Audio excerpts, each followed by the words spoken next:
Atualmente no Brasil existem 84 organizações criminosas. Boa parcela delas foi formada ou atua dentro das cadeias do Brasil. Hoje, vamos falar sobre a história das organizações criminosas.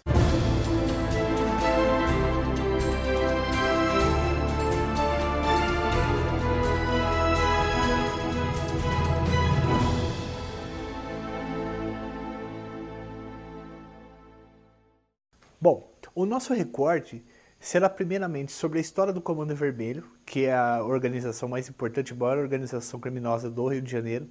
Depois, falando do Comando Vermelho, a gente vai inserindo as outras organizações criminosas. Basicamente, a gente vai falar sobre 4 delas, que é a ADA, o Comando Vermelho, o Terceiro Comando Puro e as milícias, certo? Então, para começar a falar sobre as organizações criminosas e a história dela e como elas modificaram a criminalidade e a violência no estado do Rio de Janeiro, nós precisamos primeiramente voltar ao passado e ir lá para o presídio Cândido Mendes, na Ilha Grande. Tá? O presídio do Cândido Mendes é um conhecido presídio, né? Uma conhecida cadeia, que fica na Ilha Grande, que é bem próxima à Angra dos Reis, mas fica numa área bem isolada, assim. Ela é uma ilha, é a maior ilha do Rio de Janeiro, e lá foi construída uma cadeia, né? Antes não era uma cadeia, na época do Dom Pedro II, na verdade ele era usado como uma triagem do pessoal que vinha da Europa para o Brasil, e eles eram examinados para ver se eles tinham alguma doença para depois poder ir para o Rio de Janeiro, mas aos poucos ela foi se tornando uma prisão. Na era Vargas, né, quando Vargas entrou, o Vargas passou a colocar dentro dessa prisão da Cândido Mendes, né, na Ilha Grande, os seus desafetos políticos, principalmente pós declaração do Estado Novo em 1937. E pessoas famosas ficaram presas lá, como Graciliano Ramos, autor de Vidas Secas, que escreveu um belo livro chamado Memórias do Cárcere, contando como foi a experiência dele lá na cadeia Ilha Grande. Mas a nossa história, na verdade, ela vai começar a partir da ditadura militar. Né? Em 1964 há o golpe civil-militar, os militares se colocam no poder e a partir de 67 o sistema ele se fecha, né? O sistema ele se fecha para discordâncias.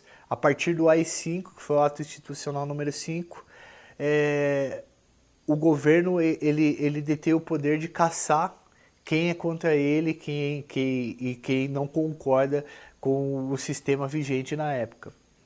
E vários grupos políticos de esquerda que foram extintos, eles passam a viver na ilegalidade e nessa ilegalidade eles passam a optar pela luta armada. Vamos voltar agora lá para a ideia pro Cândido Mendes. O presídio Cândido Mendes nessa época, até 68, 69, era um presídio que só recebia presos comuns.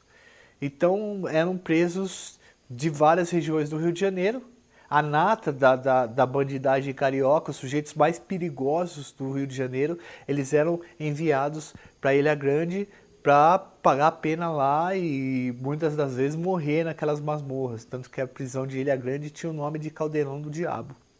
Quando a ditadura militar voltou, colocou uma lei chamada LSN, que é a Lei de Segurança Nacional, muitos presos políticos, né, que foram presos por ser contra o regime, por terem optado pela luta armada, foram colocados nesse espaço na Ilha Grande também, dentro do presídio onde ficavam os presos comuns. Então ficou 2 tipos de preso, os presos políticos e os presos comuns.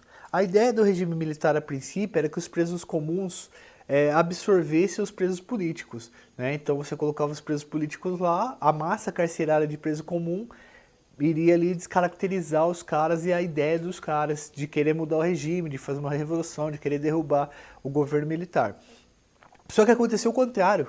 Essa conversa, esse diálogo entre os presos comuns e presos políticos contribuiu muito para a organização dos presos comuns. Porque a cadeia, né, lá em Cândido Mendes, na Ilha Grande, era um local muito violento. As pessoas iam lá e não sabiam se conseguiriam cumprir a pena ou não, porque os estupros eram frequentes, chacinas. Se você trombasse com um cara lá e de repente não gostasse da sua cara, ele poderia te matar a qualquer momento. Então, para preservar a própria vida e a situação que aqueles presos viviam, eles acabaram começando a se organizar. E aí, para isso, eles passaram a adotar algumas técnicas que os presos políticos adotavam, como, por exemplo, fazer greve de fome para exercer os seus direitos, para exigir os seus direitos do diretor, né? Começar a ler, né, as sentenças, os documentos necessários ali para ele ver como que está a pena dele, discutir formas de resolver conflitos sem precisar matar um ao outro, né? Porque, e mais do que isso, começar a enxergar de uma forma muito mais consciente que o Estado era o inimigo deles na verdade, né? E aí, de 75 para frente, esses presos políticos foram retirados da cadeia pelas leis da anistia, né, que começaram a passar no Congresso, e os presos políticos foram retirados de lá, e aí só ficaram os presos comuns. E esses presos comuns começaram a se organizar em grupos maiores. Os dois grupos mais organizados de dentro da cadeia era o Falange Vermelha, que depois vai dar início ao Comando Vermelho, né, e a Falange Jacaré, que depois vai dar início ao terceiro comando, que é a segunda maior organização criminosa do Rio de Janeiro, depois do Comando Vermelho. Esses dois grupos, eles disputavam a hegemonia dentro da cadeia, né? Só que o Comando Vermelho conseguiu, a Falange Vermelha conseguiu ganhar da Falange Jacaré, né? Derrotou eles em uma treta que teve lá dentro, um massacre e tal, matou uma galera da Falange Jacaré, né? E aí formou-se ali dentro o Comando Vermelho. Uma coisa que é importante de entender na questão do Comando Vermelho é o seguinte: depois que eles formaram o Comando Vermelho, né, os principais líderes, o William da Silva Lima, conhecido como professor, o Rogério Langruber, conhecido como Bagulhão, você vê que a própria sigla do Comando Vermelho, CVRL, que é Comando Vermelho Rogério Langruber, esse é o mais famoso líder, e o Escadinha, o José Carlos dos Reis Ensina, conhecido como Escadinha. Esses três líderes, eles começaram a organizar como seria a vida na cadeia. E mais do que essa organização, eles organizaram uma caixinha, que é uma quantidade de dinheiro que os caras que saíam da cadeia e eram filiados ao Comando Vermelho, quando eles faziam assalto, sequestro, eles tinham que botar uma quantidade de dinheiro nessa caixinha, né, para bancar fuga de pessoas lá, para aumentar o poderio do Comando Vermelho para fora das prisões. Bom, no início dos anos 80, isso foi em 79 a fundação do Comando Vermelho, no início dos anos 80 nós temos no Brasil a chegada da cocaína. A chegada da cocaína, é interessante citar ela para a gente falar sobre a história das organizações criminosas, porque o Comando Vermelho de 1979, a cocaína chega no Brasil em 1980. O boom da cocaína no país foi uma coisa impressionante, principalmente no Rio de Janeiro. Lembra quando vocês pensem aí na questão do Pablo Escobar, lembra? Ele começou nos anos 80 a produzir cocaína lá na Colômbia e depois exportar para outros países. Primeiro ele escolheu os Estados Unidos, que é o país que mais consome no mundo, e depois o Brasil, que é o país que mais consome na América Latina. E aqui, né, os colombianos conseguiram inserir a cocaína, e essa cocaína, ela chegou no Rio de Janeiro no mesmo momento em que o Comando Vermelho ganhava força e alguns dos seus líderes começavam a sair de dentro da prisão. E esses líderes, né, com ordens de lá de dentro, passaram a ir nas periferias, a voltar para as favelas, né, para a comunidade que eles faziam parte, e tentar inserir um novo negócio ali. Porque como que era o crime antes da chegada da cocaína? O crime antes da chegada da cocaína, geralmente na periferia, né, nas comunidades, era o assalto, né, basicamente o assalto à mão armada, e o sequestro, a extorsão mediante sequestro, né, sequestravam uma pessoa e tal. Os crimes que ocorriam não era dentro da favela, o cara não assaltava ninguém na favela, o cara não sequestrava ninguém na favela, mas ele fazia isso no asfalto, depois a polícia ia buscar ele lá. Ou ia investigar e ficava 6, 8, 10 dias dentro da favela. Quando a cocaína chega e o Comando Vermelho começa a tomar conta, né, da venda de cocaína, o que é preciso fazer? Veja, assaltar e sequestrar fora da favela é diferente de você manter o negócio ilícito dentro da favela. O Comando Vermelho ele precisava começar a vender drogas dentro da periferia, montar bocas de fumo ali para que as pessoas viessem do asfalto ou da própria favela para comprar isso. E para isso, o que você precisa? Primeiro, você precisa de pontos e você precisa que a polícia te dê um tempo. Então, o que o Comando Vermelho passou a fazer? Passou a extinguir essas quadrilhas de assalto e de roubo que tinham, e aí começou a Guerra do Pó. O que seria a Guerra do Pó? Era uma guerra pela monopolização da venda da cocaína no Rio de Janeiro. Mais do que isso, iniciou nessa época, no início dos anos 80 também, aquela figura do bandido assistente social. Porque o bandido precisava fazer o quê? Dar um auxílio para a comunidade, prestar uma assistência social para a comunidade, já que o Estado não estava ali, para poder, primeiro, monopolizar a violência e ser violento a hora que ele queria, não ser entregue para a polícia e evitar que a polícia, que a população desse queixa, entregasse ele, porque ele estaria fazendo o seu negócio ali por dentro da comunidade. Para poder monopolizar a venda de drogas, para poder fazer com que a maior parte das comunidades vendesse drogas e ficasse na mão do Comando Vermelho, o que começou a ocorrer, tanto o Comando Vermelho como o Terceiro Comando, eles passaram a tentar extinguir essas quadrilhas, acabar com essas quadrilhas aí. Por exemplo, uma favela igual a favela do Vidigal, tinha 10 quadrilhas. Então eles acabaram entrando em guerra. A guerra mais famosa por ponto de tráfico de drogas foi a guerra entre o Cabeludo, a quadrilha do Cabeludo e a quadrilha do Zeca, que aconteceu na favela Santa Marta, né, no Morro Dona Marta, que era uma favela bem próxima de Botafogo, né, fica no bairro Botafogo, que é um bairro muito nobre e vendia muito pó lá. Então essa guerra acabou mostrando assim para a sociedade brasileira toda a crueza que era o tráfico de drogas e a briga pelo tráfico de drogas, né? Então a TV começou a cobrir a guerra, era troca de tiro todo dia, a população teve que sair de dentro da favela e morar na porta da prefeitura, né? E morar na praia, ginásios improvisados, tá? E mais do que isso, começou a aparecer na TV, né? As criança com arma na mão, adolescente com arma na mão, a população desesperada correndo, bala comendo para tudo quanto é lado. Essas guerras pelo tráfico de droga, né, pela monopolização do tráfico de droga nas favelas, ela ficou muito conhecida e foi muito violenta também. Os traficantes, eles torturavam as pessoas, né, os seus rivais na frente de crianças e tal.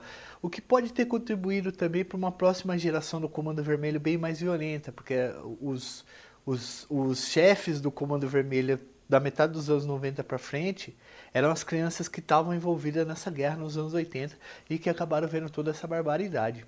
Então essas guerras, elas fizeram com que o Comando Vermelho e o Terceiro Comando monopolizasse praticamente todas as comunidades, toda a venda de droga nas comunidades do Rio de Janeiro. Então 70% das comunidades do Rio de Janeiro ficaram sob o controle ou do Comando Vermelho ou do Terceiro Comando.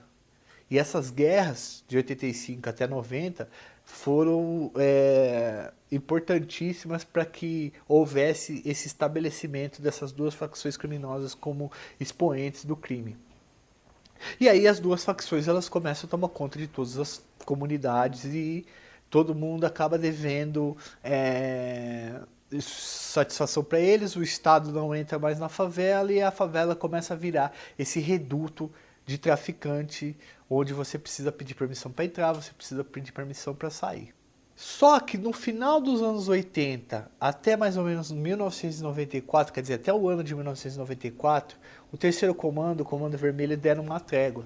Eles não brigavam mais, eles não ficavam brigando por boca de fumo. Todas as quadrilhas avulsas ali já tinham sido extintas ou saíram da favela. Então a favela era basicamente só tráfico de drogas. A fila do pó era enorme, né? A gente falou da chegada da cocaína aqui, mas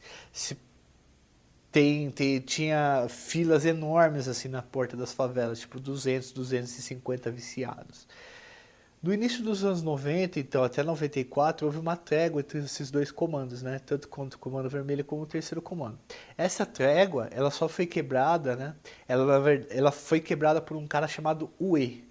Esse Uê é importante que vocês lembrem o nome dele, porque eu vou falar dele um pouquinho mais tarde. Ele é muito importante para a história das organizações criminosas. O Uê chamava Arnaldo Pinto Medeiros, tá? Ele é um cara que foi aprendiz do Escadia, que foi um dos líderes do Comando Vermelho, depois ele mudou para o Terceiro Comando. E esse Uê, ele começa a monopolizar, né, a ser chefão de alguns pontos de tráfico de drogas importantes, algumas favelas importantes. E aí ele começa a crescer muito no tráfico de drogas, e ele era do Terceiro Comando, do Complexo do Alemão. Só que o Complexo do Alemão tinha um chefão do Comando Vermelho, e esse chefão chamava Orlando Jogador. É aí que a gente entra num ponto muito interessante da história do tráfico do Rio de Janeiro, da história das organizações criminosas, que essa briga entre Orlando Jogador e o E, e a treta que acontece entre esses dois, vai mudar para sempre a história da criminalidade e do crime organizado no Rio de Janeiro. Bom, o Orlando Jogador era um líder muito conhecido do Comando Vermelho, ele era muito querido na favela onde ele estava, né? Ele era um bandido, daqueles bandidos que prestavam serviços sociais à população. Tinha mais de 50 bocas de fumo no Complexo do Alemão. E ele tinha mais de 100 pessoas que faziam segurança dele, de homens armados ou que trabalhavam no tráfico de drogas ali nas bocas de fumo. O E, em contrapartida, né, ele era um traficante que era dono de 2, 3 morros, era dono do Morro do Adeus, que é um morro bastante importante na época no tráfico de drogas, e ele também era um criminoso muito respeitado na área dele. E o E queria tomar as 50 bocas de fumo do Complexo do Alemão, que era o lugar mais lucrativo que tinha. Só que ele não podia matar o Orlando Jogador, porque o Orlando Jogador era um generalzão mesmo do Comando Vermelho, o cara era pica lá. O que aconteceu? O E preparou uma cilada pro Orlando Jogador. O E tinha uma relação muito boa com o jogador e era por causa dos dois que essa trégua se mantinha entre o Comando Vermelho e o Terceiro Comando. E o E inventou que foi sequestrado por policiais, mandou ligar pro Orlando Jogador e falar pra ele, cara, tem como você juntar uma grana e vir aqui me soltar dos policiais e depois eu acerto com você? O Orlando Jogador falou, não, beleza, se os policiais estão fazendo isso com o E, uma hora vão fazer comigo. Então ele pegou a galera da cúpula dele, que fazia segurança pessoal dele, coletou esse dinheiro, que eram $60.000, e foi levar para liberar o E. Aí quando ele chegou no lugar que ele foi levar, estavam os homens do E armado e aí mataram o Orlando Jogador. Essa história de traição ficou para sempre marcada na história do Rio de Janeiro, e aí estourou uma guerra entre o Terceiro Comando e o Comando Vermelho. O que o Terceiro Comando fez? Falou assim, mano, a gente vai expulsar o E para não precisar entrar nessa treta. Aí o E fez o quê? O E formou uma nova organização criminosa chamada ADA, que, né, significa Amigo dos Amigos. E aí o E, com a ADA, o Terceiro Comando e o Comando Vermelho entraram numa guerra pesadíssima, né? Depois de 5 anos sem guerra, numa trégua, eles entraram numa guerra pesadíssima a partir de 94. E aí a polícia e o exército passaram a intervir nesse conflito. Foi de 95 até 2000 que os maiores líderes do Comando Vermelho e do Terceiro Comando foram presos numa cadeia chamada Bangu 1, né, uma cadeia ativada chamada Bangu 1, que você já deve ter ouvido falar, é a primeira cadeia de segurança máxima do Rio de Janeiro.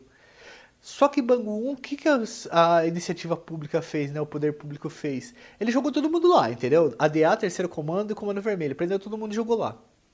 O último cara, o último grande bandido a ser preso lá em Bangu 1 foi o Fernandinho Beiramar, que nessa época, depois da morte do Orlando Jogador, era um dos principais líderes do Comando Vermelho, junto com o Marcinho VP. E o Fernandinho Beiramar já tinha uma treta com o E, que foi preso também lá em Bangu 1. Então lembra que eu falei pra vocês do E, com a treta do Orlando Jogador, certo? O Fernandinho Beiramar, líder do Comando Vermelho, tinha uma treta com o E. Essa parte é meio complicada, mas é interessante. Tinha uma treta com o E, porque os dois trabalhavam também com atacado de cocaína, né, e tráfico de armas. Então o Beiramar tinha essa briga com o E e ele queria vingar a morte do Orlando Jogador, que estava engasgado ainda na garganta do Comando Vermelho.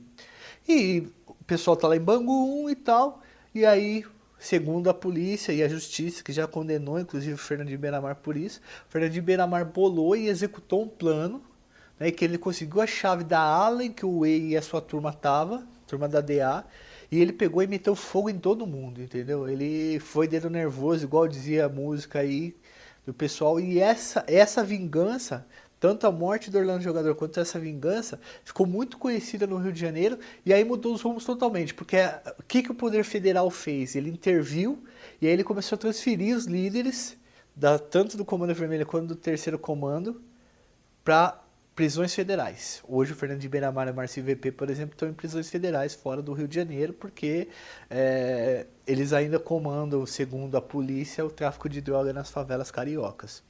Então, a partir dos anos 2000, que acontece essa treta entre esses caras, e que o Fernandinho Beiramar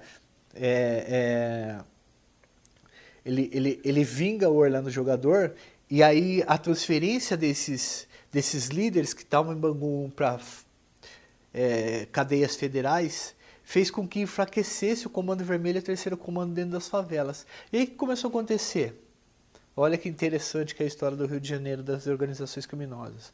Policiais, ex-policiais militares, ex-bombeiros e ex-soldados passaram a frequentar as favelas e expulsar pequenos traficantes que ainda restavam em algumas favelas. Ou expulsar o bonde inteiro porque eles estavam sem líderes. E aí começaram a tomar conta dessas favelas.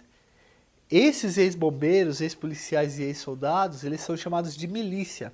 A milícia mais famosa que tinha era a Liga da Justiça, que foi desmantelada no início dos anos 2000, mas essa milícia ela começou a se inserir em várias comunidades. E aí onde ela está não tem tráfico de drogas. Mas o que a milícia começou a fazer para ganhar dinheiro? Começou a controlar Gato.net, né, que é TV a cabo, venda de água, venda de gás. Então tem lugares que a milícia coloca o preço do gás a R$100. Né, e extorque a população, e aí se você não comprar deles você morre, se você não der informação para eles você morre. Só que as milícias elas são até mais perigosas que o Comando Vermelho porque elas se infiltram no poder público. Como assim se infiltrar no poder público? Eles patrocinam candidatos, né, já tiveram candidatos, já tiveram políticos eleitos que hoje estão presos dentro da cadeia. E aí o que aconteceu? Ficou a ADA, o terceiro comando. Depois que o E foi morto, né, e depois que aconteceu todas essas tretas dentro da cadeia, né, o terceiro comando eles enfraqueceram, arrumaram uma treta externa lá e viraram o terceiro comando puro. Então nós temos no Rio de Janeiro hoje em dia o Comando Vermelho, o terceiro comando puro, a ADA e as milícias. A ADA ela é especialista em roubo de carga e também tráfico de drogas. Né? A Rocinha, por exemplo, está na mão dela, que é um dos lugares com maior número de usuários, né? de clientes da droga no Rio de Janeiro. O terceiro comando puro tem também muitas favelas nas mãos, o Comando Vermelho também e as milícias também. Então, o Rio de Janeiro, 98% das comunidades são ocupadas ou pela ADA, ou pelo terceiro comando, ou pelo Comando Vermelho, ou pelas milícias.